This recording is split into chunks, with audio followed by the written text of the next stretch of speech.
ચૌધરી પથુભાઈ લવજીભાઈ, ગામ મંદરોપુર, તાલુકો ખેરાલુ, જિલ્લો મહેસાણા.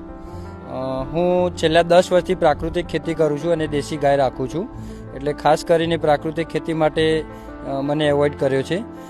મૂળ વસ્તુ એ છે કે અમારે ત્યાં આગળ વોટરશેડની યોજના પણ ખૂબ સરસ ચાલે છે. એ યોજનામાં પણ હું સભ્ય તરીકે કામ કરું છું.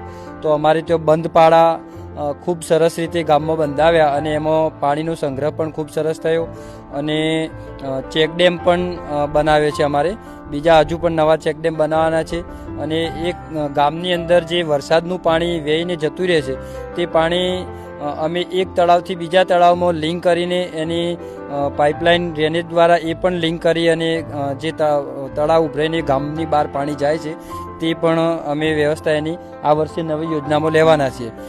બીજું એ કે અમે 800 જેવા વૃક્ષો એટલે બાગાયત અમારે 2 હેક્ટરની અંદર બાગાયત કર્યું છે અને એની અંદર પણ ખૂબ જ સરસ વૃક્ષો ઉછર્યા છે અમે અને એની માવજત પણ ખૂબ સરસ રીતે થાય છે.